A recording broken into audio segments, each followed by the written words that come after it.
Morning, Q. Sorry about the leg. Skiing? Hunting.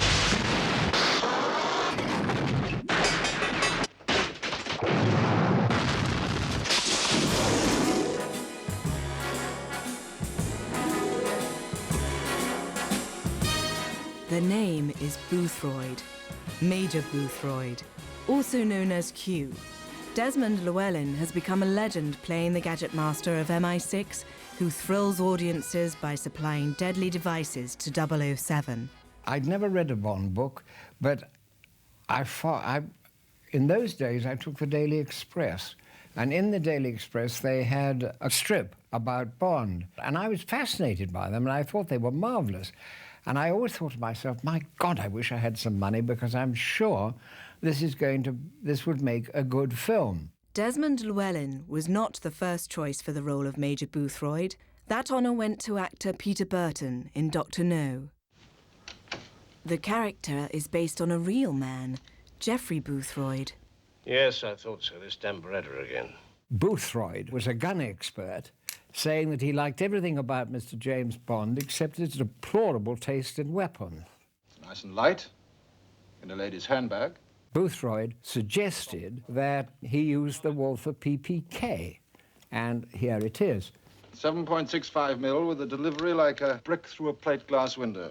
Lucky for me, the actor who played Boothroyd wasn't available, and I got the part in Russia with Love. An ordinary black leather case.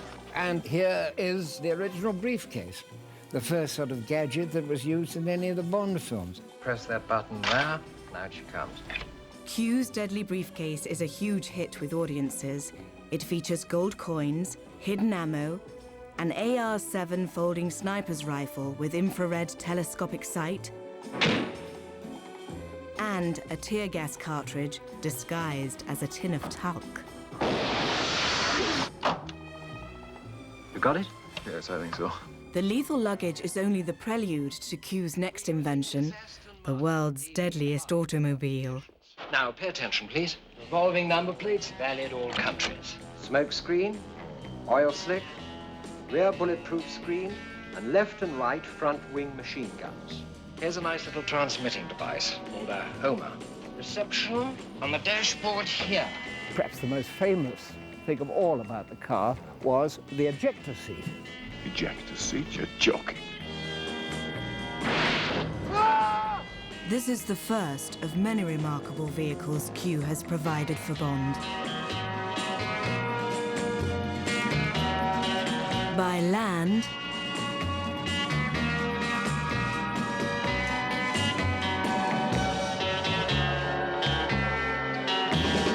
by sea,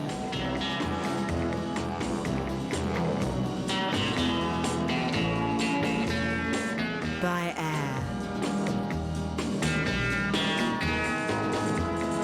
Wherever 007 goes, Q gets him there in style. But sometimes 007 must be more subtle. This is the only thing that survives of a fascinating weapon called a gyrojet. Rocket guns. It's a fine gun. Now, the gyrojet gun is about the size of a Colt 45, but it is very light. This is our special baby rocket. It's very useful for people who smoke too many cigarettes like you. Not all of Q's firearms are designed to kill. In the old days, when you went mountaineering, you hammered the piton into the side of a mountain. Nowadays, you fire it. Of course, almost any device can be lethal in Major Boothroyd's world, where nothing is what it seems. I want that ready for Ahmed's tea party.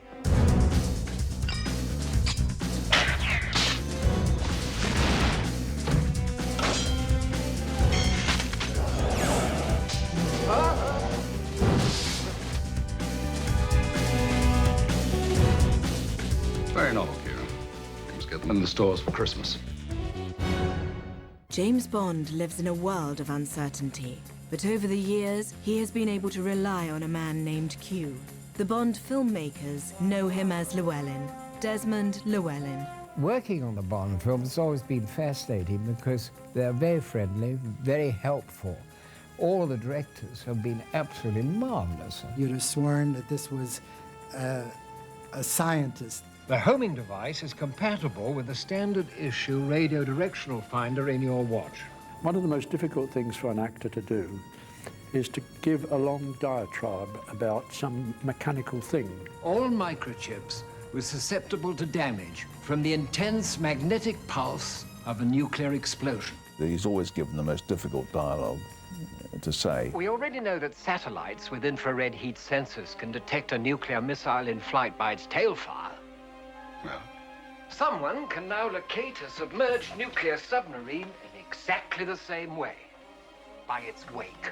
It's very, very difficult if you're giving a lecture about something you don't know anything about. The only person who wasn't helpful, of course, was Roger Moore. Q had, first thing in the morning, had a scene to do, and Roger decided he's going to have one of his practical jokes. I would sit down with a script girl and write gobbledygook dialogue. Absolute rubbish it would be, you know, something terribly complicated. Already the stuff in the script was impossible, but I made it worse. And I used to give it to poor Desmond, you know, just before shooting, with long words, terrible words, and you don't know what they mean, of course. They said, "Look, we've changed the scene, Desmond." Hey, okay, fine.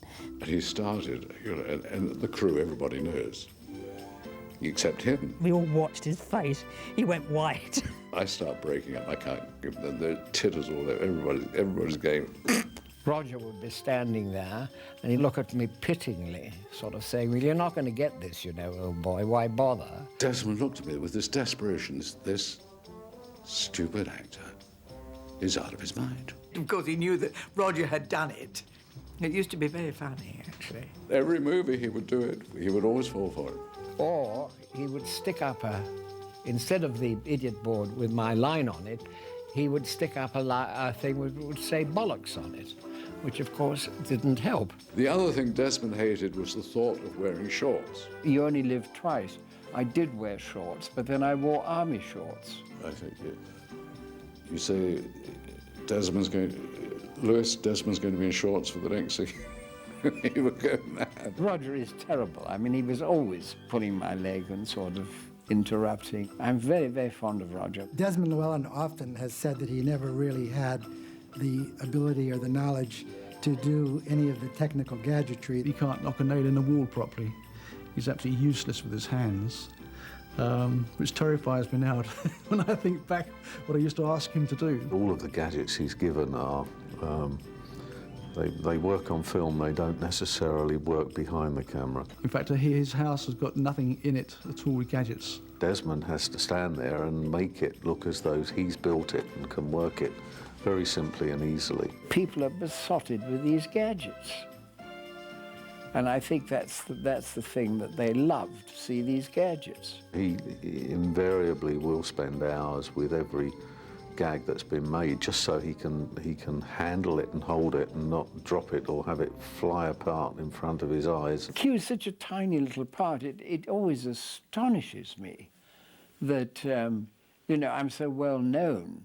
And it is purely because of the gadgets. What a fabulous human being. Great, great depth of character as a person. One of the most fantastic characters that I've ever met. You feel like you're related to him the moment you step into a room with this man. He is a great, great personality, and I think that to whatever degree there was a Bond stock company, Desmond Llewellyn as Q was the king of the hill. Remember, if it hadn't been for Q Branch, you'd have been dead long ago.